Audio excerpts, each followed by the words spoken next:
Hello everyone and welcome back to my YouTube tutorial series on creating your very own 3D platformer in Unreal Engine 5. In this episode we're going to be going over making traps. As you can see, I have a few traps set up here in the level. We've got the basic pitfall trap, which does damage to us. We've got a push trap, which after a couple of seconds pushes us. And then we've got the moving trap. There we go, happy days. So let me show you how easily it is to set up these traps and how modular they can be. So without further ado, let's get into it. Okay, so what we're going to do, come to your blueprints folder. We're going to create a new folder called traps. And in this folder, we're just going to create one by going to our blueprint class, actor, and naming this BB spike pit trap. Okay. So let's just open that up. Okay, so before we go ahead with that, I'm just going to show you what I did to get the traps in. So I just went into Blender and just modeled a quick, easy plane with some spikes on it. The same with the spinning spike trap over here, and the moving. Where's my? Closed it. Content browser. And same with the moving arm trap, except that it's rigged and has an animation, which we have here. So now that we've got the static meshes, skeleton meshes all imported into Unreal and our animation as well, we can go ahead and start the coding. So come back, open up your spike trap, and what we're going to do in our first spike trap is just add a static mesh. Yeah, that's fine. And we're going to add a box collision. Yeah, that's the basics of the two things we need. Make sure to attach your box collision to the static mesh. So if we change the size of this, everything should change with it. So let's just add our mesh. Cool. So there is our mesh in the blueprint.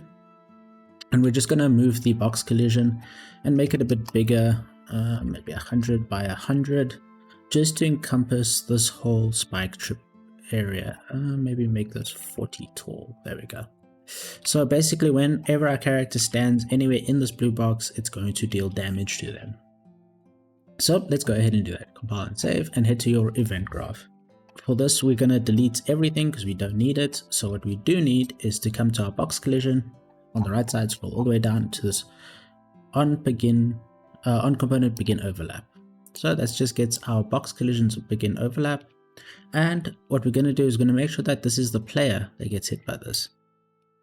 So we go equal equal and type out of here player character. So get your player character, and that will then make sure that when we stand on this box collision, it needs to check that if it is the player, and if it is the player, we can then go ahead and cast the rest of the code. If we did want our enemies to be affected by the traps as well, we would probably change this to be looking at player classes or something with a tag. So if we go here, actor has tag, and then we can put whatever the tag is here. So if we say damageable, every character that has the damageable tag will then take damage. But for now, we're just going to do the player. So let's continue with that.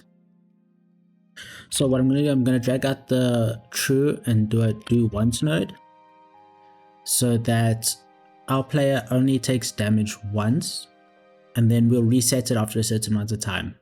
Now, as clarification, this shouldn't be the way you can do it. This is just one of the ways to do it. I would probably, when we get to importing the character and using the character, is when our character takes damage, we make them invulnerable for a certain amount of time and then make them vulnerable again.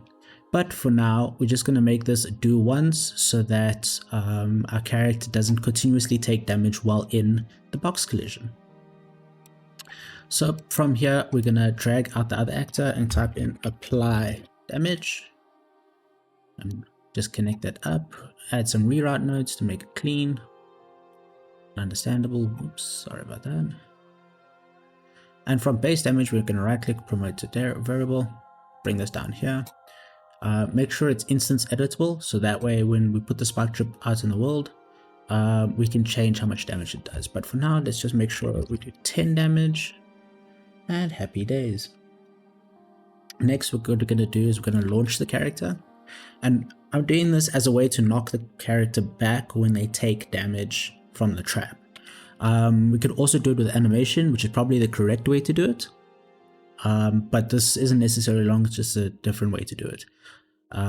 So for now, what I'm going to do is I'm going to do it with the launch character, and once we bring our character into the project, then we can go ahead and make a damage animation and have that play rather instead.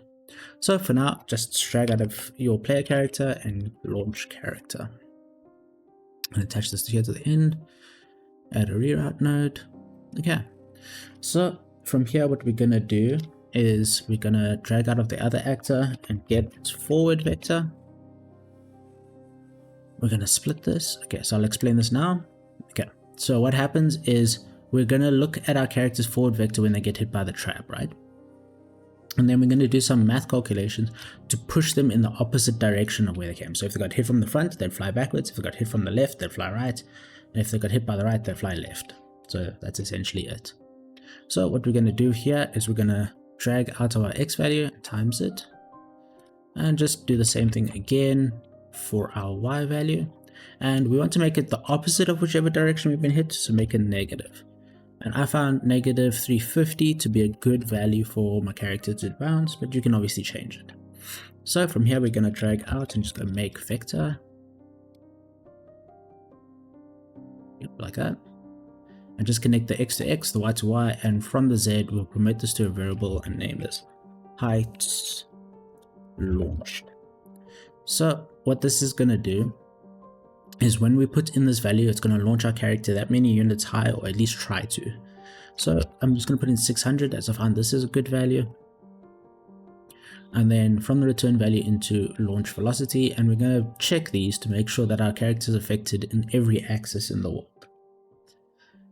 So then from here, we're going to add a delay node of 2 seconds for me, but you can add however long. This will just be how long until your character gets hurt by the trap again. So once that is done, we'll go to the reset node on the do once, and that's essentially how our spike trap works. So just to go over it quickly, when our character overlaps with the box collision, we've got to make sure that it is the player, and if it is, we're going to apply the damage and then launch the character using all this math, and then delay it for 2 seconds, and then they'll be able to be damaged again. So hit compile and save, and let's check if the trap works.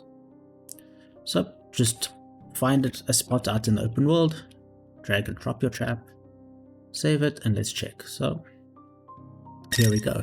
Here's the trap, and as you can see, I took 10 damage there. And I can jump on it again, another 10 damage. Nice and easy. So that's the basics of this spike trap. Let's move on to this one here and how we can get this to work. So open up your content browser again and just right click, create a new blueprint class of actor type BP push spike trap. Okay, open that up.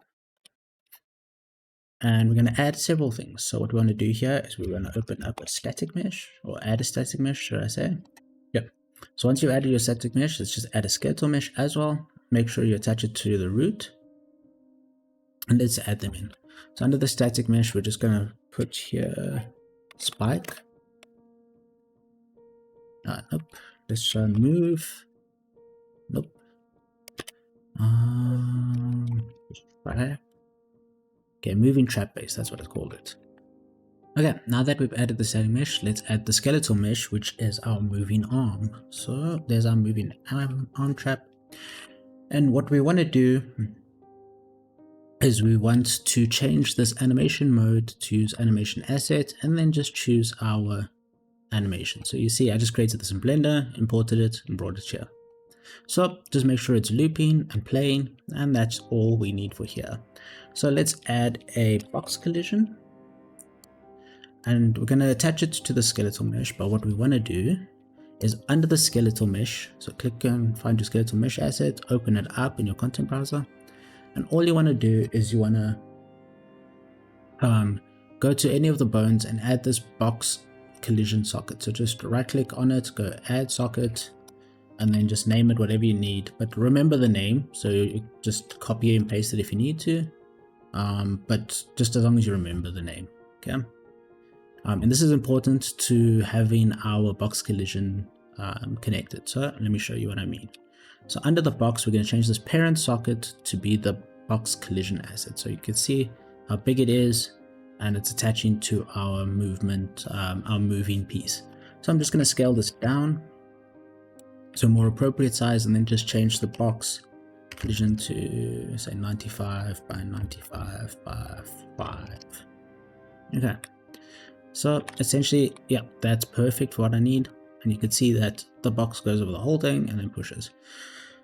Just one other thing which you want to change is go to the skeletal mesh, and you want to change the collision preset. So if you scroll all the way down here, you just want to change this to block all. So that way when our character gets hit, they don't go through this mesh and rather pushed by this mesh, rather than being pushed by only this and then still being able to walk through this. So now that that's done, let's go to the event graph and deal the damage. Okay. So what I'd recommend now is just to go to your spike trap and copy all this code, because essentially everything's exactly the same. It's now just going over this box collision, so add the begin overlap and copy and paste all of this. So just connect it up. Make sure that it's connected to other actor, otherwise you'll get errors, and just connect it up wherever it needs to be. So as you can see, we're getting this problem here where it doesn't look like we have the variable, but we need this. So if you do see any of these white or gray variables, just right click on them and go create the variable. Same for the height launched. Okay, so click compile and save, and then go to your base damage and just make sure it's instance editable and that you actually add a default value. Same with the height launched. It was 600 in the other, so we'll just add 600 back here. And that should be it for this. So let's drag it into the world and see if it works.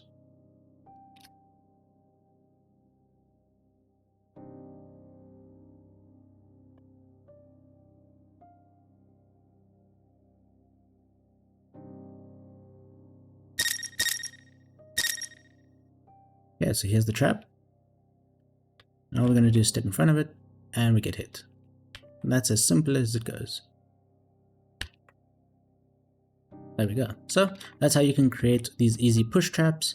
Also, if you don't want them to do damage, you can just have them literally push with the block and have them launch without dealing the damage, but I wanted mine to obviously deal damage. So finally, let's go and create the spinning one, which is a bit easier and a bit more modular than the others. It looks a bit intimidating, but it's not as bad as you think. So let's get to it. So open up your content browser again. Create a new blueprint class, actor, BP spinning spike trap. And all we're going to do for this is we're going to open up the blueprint, add a static mesh, and get your spinning spike. There we go. It's a bit huge, but it's fine. And what we're going to add is add a capsule collision.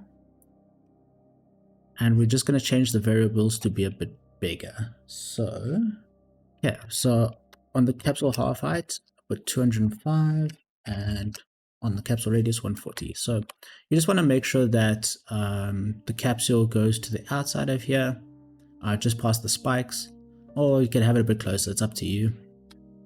But yeah, once we have it like that, that's fine. So let's compile and save, and let's go to the event graph.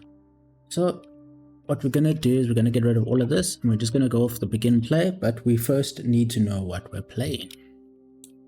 So let's just do the easy stuff first. Let's go over our capsule collision, go to event begin overlap, and just paste that damage function again that we did from our first one.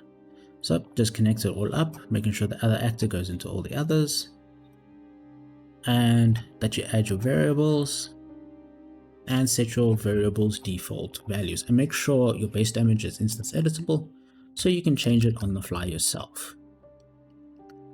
Okay, So let's just comment this, apply damage, and move it very far out the way. Okay, now here comes all the moving components. So let's go under here, type a custom event.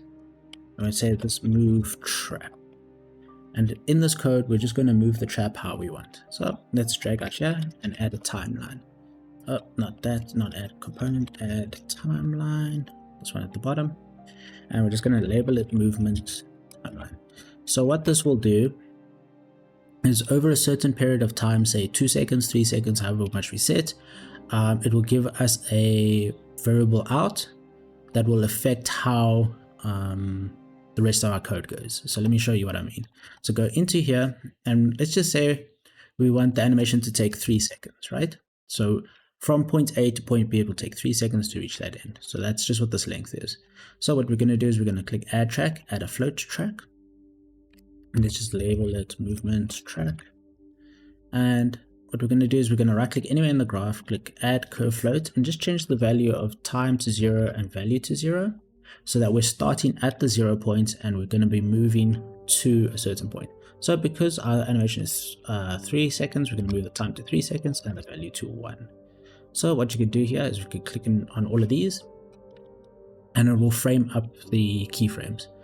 Now you can click on each of these dots and right click on them and change how you want their behavior to be. So the auto is sort of like a simple curve. So it will start slow, get to its fastest speed, then slow down at the end. But we're going to leave it on linear because I want the trap to move at a constant speed the whole time. So once that's done, we're going to go back to our event graph. And we're going to drag off this movement track and type in lerp vector. I've got to get this one over here. So what this is going to do is it's going to move from point A to point B over the timeline that we designated in the movement track. So right click on point B and I'm going to promote this to a variable, call it destination location. Okay. So what this is going to be is we're going to make this instance editable and show 3D widget. So I'll show you what that does now. So just hit compile and save. This is going to be in the world where we can see ourselves where we want the trap to go. So I'll come back to this in a moment and show you exactly what that does. So let's just finish up this simple code and we can get to it. So go from click your static mesh, drag out and go set relative location. And we're just going to drag the vector to the new location and make sure your target is your static mesh and just drag this to the update. So let me show you what I mean by this destination location. So now that we've got this, let's drag the trap into the world. Yeah. And you'll see on our mesh here, or our blueprint, we have the actual mesh as well as the capsule component and this little square down here, which is our destination location. So if we just click on the little diamond, we can now move this to anywhere in the world, regardless of height, direction, or anything like that. And that is basically telling the blueprint that when we play this movement piece of code, it will go from the initial position, which is here, to the new position, which is here. And we can set it into the sky if we want, or leave it back on the ground, which we will for now. This is a bit big, so I'm just going to halve the size, and we can move that back out. Okay. But if we play now, it will only play it once. So no, it doesn't even play it. Oh yes, because we didn't set the code. So let me show you that. Okay, so come back here, go off the begin play and type in move trap.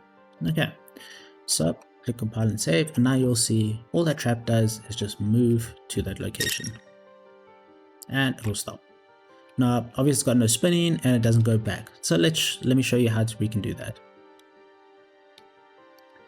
So once we're back in here, we're going to go off this direction and we're going to get an equal, and we're going to make sure it's this equal enum. Okay, so it's going to check which direction the animation is playing. So it's played forward or if it's been played backwards. So get a branch and we're going to go off this finished component. So what happens is when it finishes, it checks which way they played the animation, and then we can set it to play the opposite. So get your movement timeline and say reverse. So if we had played the animation forward, we will then play it in reverse and drag off here and click play. And if we just played it in reverse, it will then play it forward.